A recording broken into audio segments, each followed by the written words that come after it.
I've seen a few Brazilian films that I've enjoyed, but I think the I music see. is the best cultural export Brazil has. So I think it's a thing that stands out more. I know people think music for Britain as well.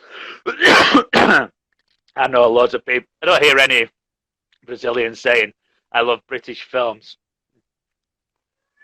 Yeah, yeah, because Yeah, I you mean, say, you always hear, American films are more popular here. Yeah. yeah, you hear people say, oh, I love the Beatles, I love Led Zeppelin, I love Pink Floyd. You don't hear, I love Alfred Hitchcock, I love, uh, uh maybe someone more modern like Guy Ritchie, who's pretty much a Brit. Uh-huh. Guy Ritchie's a British version of Quentin Tarantino. It's maybe not quite as good, but it's the same sort of film, only it's set in England normally. So there are I good British see. films. Alfred Hitchcock's a better director than the majority of American directors. His films are more old-fashioned, a bit more artsy in a lot of them. Scorsese, I think, is the best director in America, but I think I prefer to watch films that are from. I'd rather watch films that aren't in English than a lot of Hollywood films. I like some Hollywood films. I Like get your point. every time there's a Scorsese film, I'll watch it. I do really like the mafia films, but I actually like seeing films that aren't in English.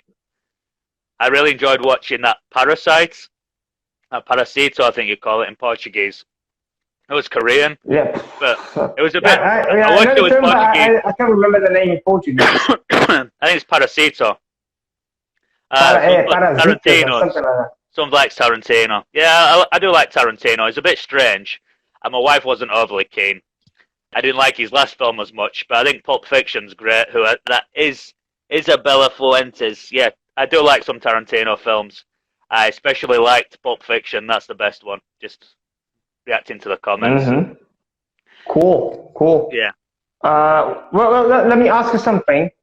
I took some notes here so that I couldn't forget. Well, when you're right there Yep. and you started teaching in the schools you mentioned, did you have any sorts of difficulties wouldn't be the suitable words.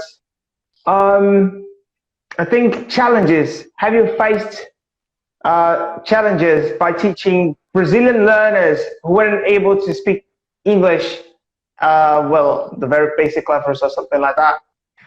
It could have been worse. I think there's some schools that allow more translation, and none of them wanted to hire me. But Mm, the places that ban translation, some schools have a mindset of translation's okay. Some think translation's bad, and they're the ones that be I more see. interested. And for example, the first place where I had the worst English was the Callan method. There was the worst Portuguese, rather, not English. It was the Callan method. You just read what's in the book, they read the answer back, and you help them feed it. There's no need for any Portuguese at all. And they can use this method with a room full of people, all from different countries, because there's no translation.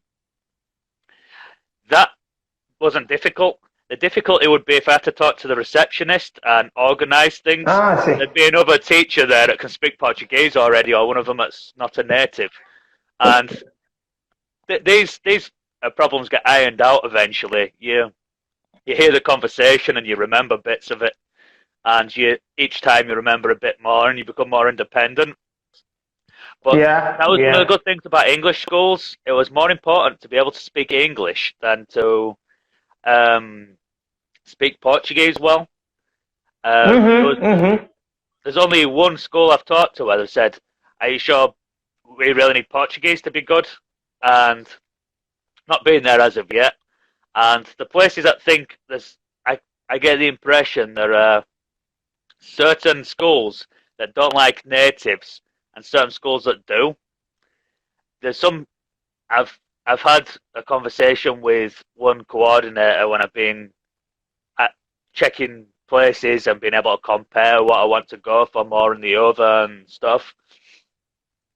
There's some are like, what about teaching grammar? Because natives don't know grammar well was the implication. And I'm like, I see. I said, well, I can read through grammar notes again before teaching if that was necessary. what about the non-native teachers that pronounce things wrong all the time? Is you don't have an issue with them? So it's strange. I think you can have good teachers that are native and non-native, and you can have bad teachers that are native and non-native. But Yeah, yeah. there is a better speciality for each background. More conversation and advanced and idiom based has to be natives. There's no way non-natives will do it well unless they've been abroad nearly as much of their life as they've been in Brazil.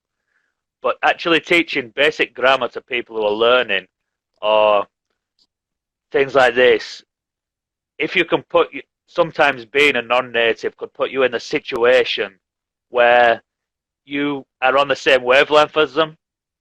I'd managed to have this same wavelength just by I was the opposite of them. I was trying to learn Portuguese while they're trying to learn English. I think empathy is most Brazilian teachers will have empathy right away, but if it's an English teacher who doesn't know any other languages and isn't trying to learn another language and is a native, they'll struggle with a lot of teaching. I think learning empathy is one of the most important things to learn as a teacher, because if you don't understand what your student's going through, you can't help them the way you would like. So you've got to build rapport with your students, isn't it? Yeah. So as long as you're having this empathy thing, well, how can you connect with your students, you know? Yeah. I definitely agree with you. There's a lot of them ask, even at the school I was working at before the lockdown, and we'll go back to when we're free again. There's a lot of them. Our teacher, do you speak Portuguese? I'll be like, yeah, I do speak Portuguese, but it's forbidden in class. It's English only. Everyone has a laugh and gets on with the class. So sometimes they are very interested in knowing if I speak Portuguese or not, which I think helps them knowing that. And then they're surprised if I go down to the reception and I talk to the receptionist and there's a conversation in Portuguese downstairs. Like, well, you can speak Portuguese. I'm like, I don't just live in the classroom. I do need to go outside and go to the shops and things and go to the bank and deal with things like this. I do need to go other places. They don't hide native teachers in classrooms and don't expose them to the rest of Brazil. This doesn't happen. It is a bit interesting. They're surprised sometimes that you can speak Portuguese as well. I see. Got your point. And did any students struggle to? You mentioned in the beginning that you come from Leeds, and you even joked, "Oh, maybe you can send some things that I will say."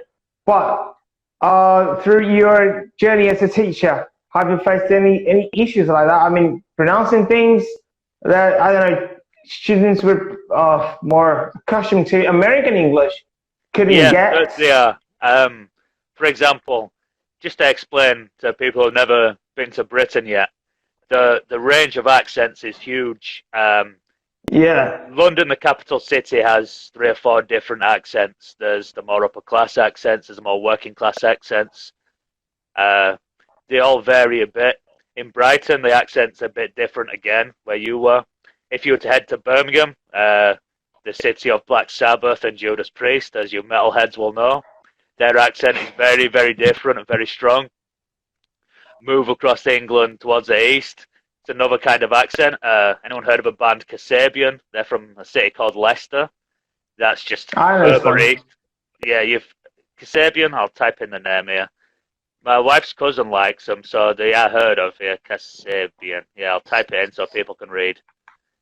Because that's not a normal word, so pronouncing...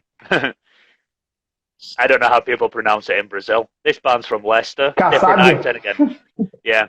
Then you get further north, you got my accent in my city. The accent of the Arctic Monkeys round there. The Manchester accent's a little bit different. Probably too subtle for Brazilians to notice. Liverpool accent, city of the Beatles. Everybody mentions Liverpool after London. It seems to be the next mentioned place by Brazilians. And their accent is very different. for example, you hear Paul McCartney talk, his accent's not very strong for Liverpool. You hear most people from Liverpool, their accent is a lot stronger. It's very different. You won't understand somebody from Liverpool if they've got a strong accent. No, no. When I moved to Manchester, Yeah. My first week, I got lost. Did you? I got lost right away. Yes, and I tried to ask people for information, and people would tell me, and I was like, okay, thank you very much. And I would approach another person, to be honest, to ask the same thing, and I couldn't understand at all. I went from person to person. By the end of it, I was like, oh my God, I'm gonna crash. I'm gonna crash because I couldn't understand at all what people there said. Yeah. After a month, that was okay. I could hear, I could understand most of the things. That was quite nice. Even nowadays, when I talk to people from Manchester, I can do well. Yeah. But in the beginning, that was a nightmare. Oh my God. You just need to listen to more Oasis albums till you get used to the Manchester accent. That's pretty much the best way to solve that problem. And there's even more variety in that. Out. Yeah. I found as much as sometimes students need a lesson or two to adjust to my accent sometimes if they've not heard yet. It's never a problem long term. It's somebody's heard a new accent, it's difficult if they've had other teachers. If you're the first teacher they've had, it's not a problem normally. Yeah, it's not a problem. But I'll tell you what I had. When I went to Minas Gerais, I went there not last Christmas, the one before. I didn't understand a word people were saying the first couple of days.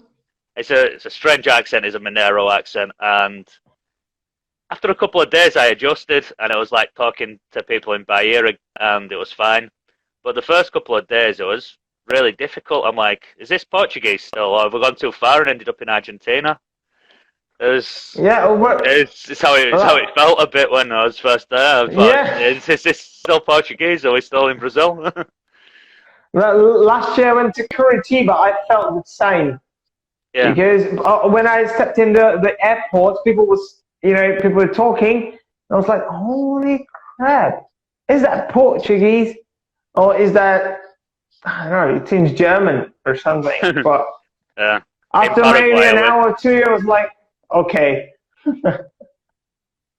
It's one of those things. You'll get a new. I have a online student that's in Portugal, and it was quite funny. She was asking, "Oh, what's the English for?" I can't remember the actual word, but she said it. She'd printed it. I says, "I don't know what this is in Portuguese." And then she showed me a picture. It was clams in English. We've got baianese. Yeah, that's proper Portuguese baianese. I thought, exactly. they call that lamb. Yeah, they call that's clams. They call that lambretta in Brazil. And she's saying, "Oh, lambretta, that's a motorbike. That's what it is in Britain as well."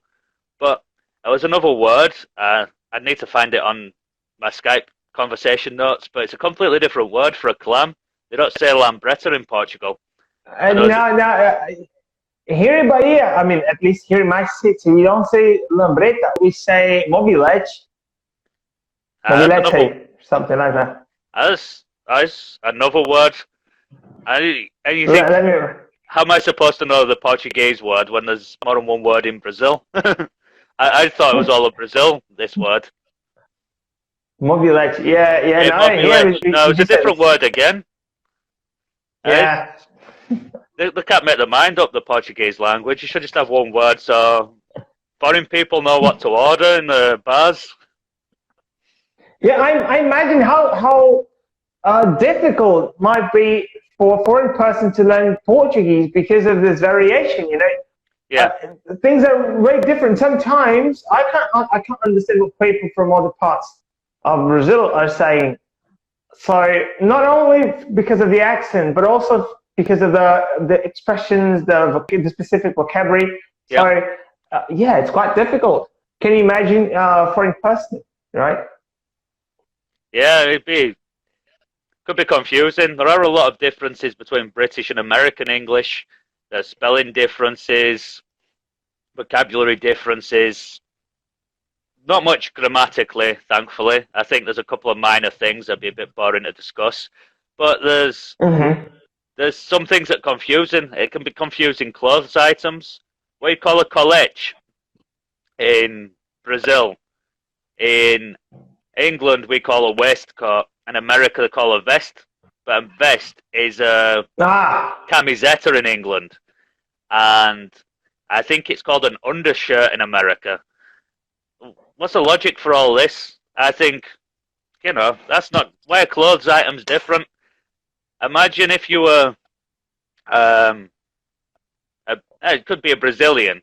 You go, you go clothes shopping in England one year and then go in America, and all the names of things are different. What's that going to do to your head?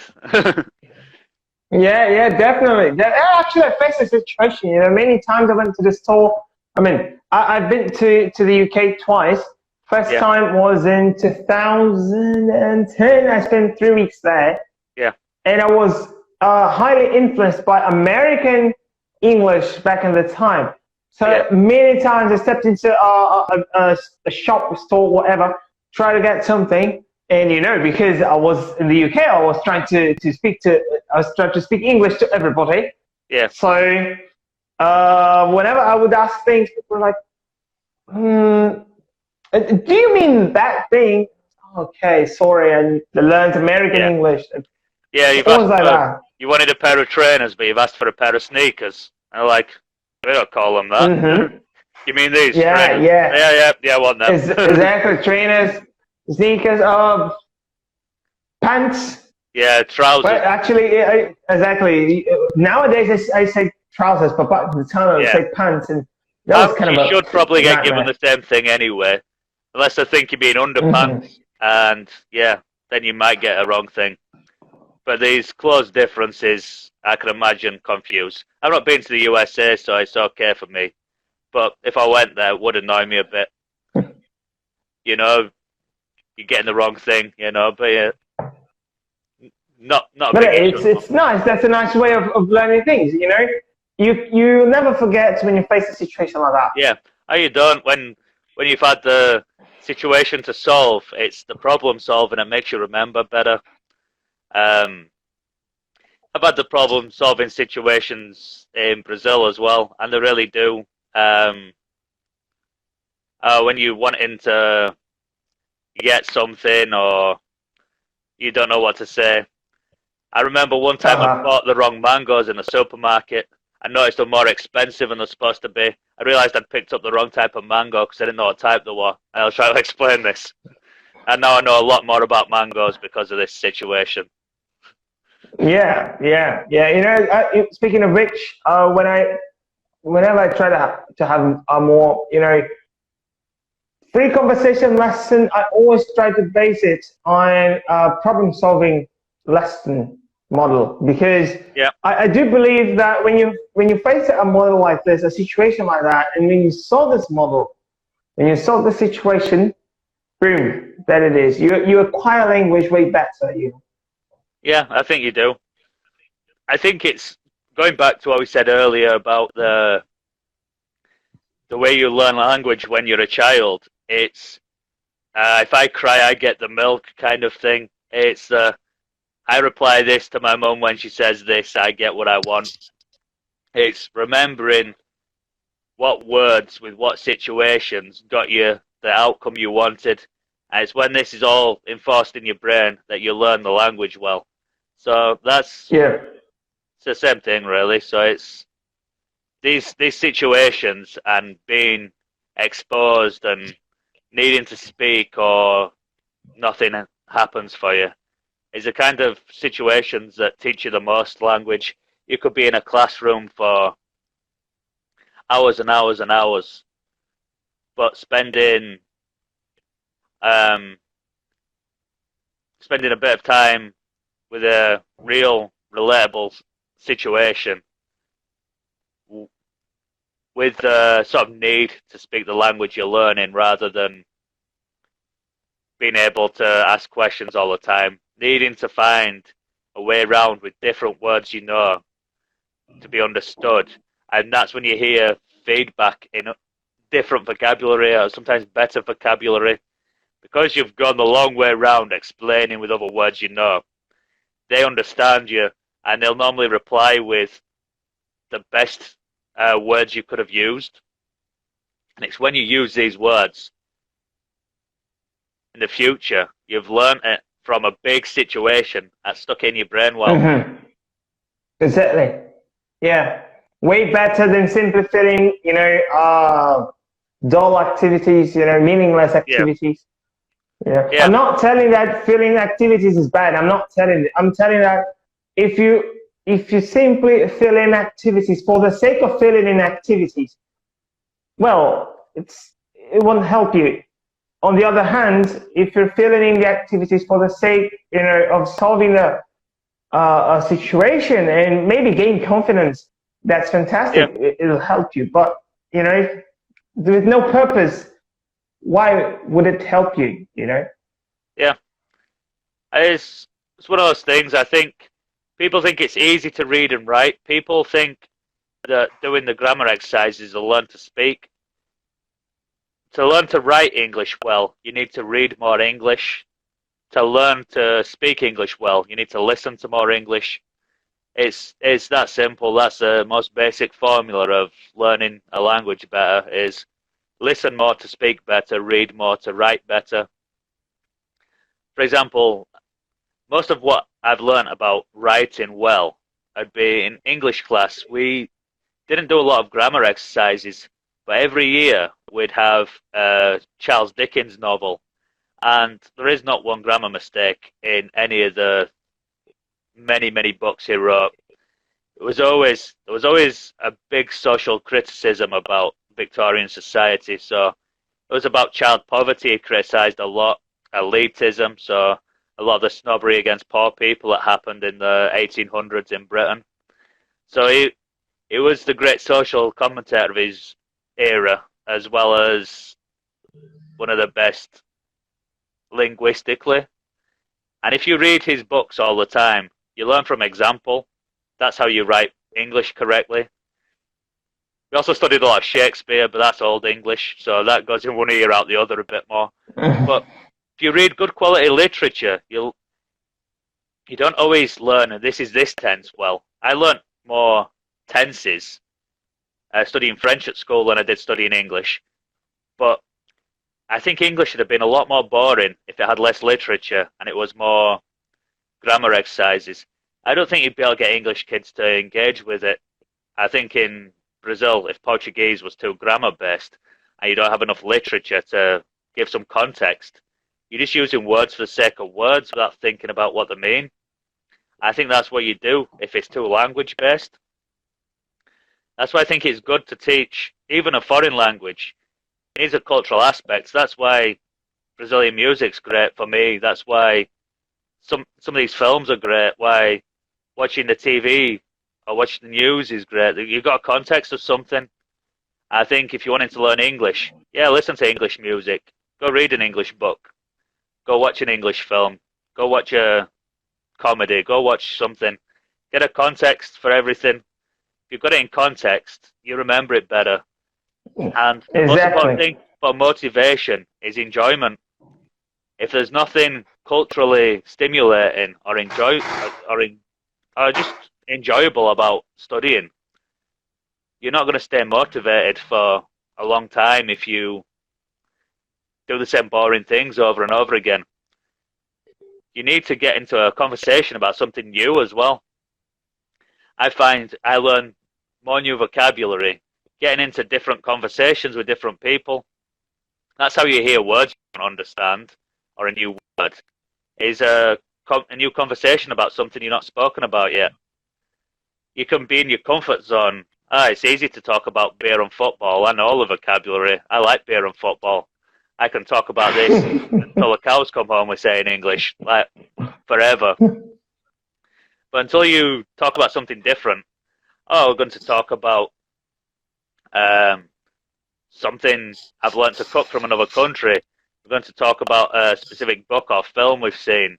We're going to talk about a show. We're going to talk about a different band I've listened to. Something in England I've not heard here. The fact that some English bands are more popular in Brazil than they are in Britain, and some are almost unheard of but good. For example, I've heard so many that their conversations I knew. I've heard like I've got a YouTube channel that I make videos with. Some of them are educational, some of them are more entertainment based.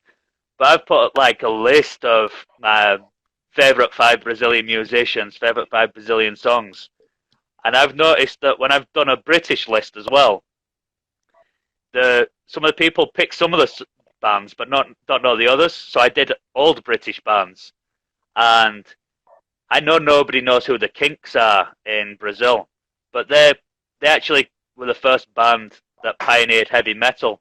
They had a heavier sound. They became famous a year after the Beatles, and the Beatles did their heavier sounding music in the late 60s. In the mid 60s, the Kinks were making music that was heavier than this. But people don't know here.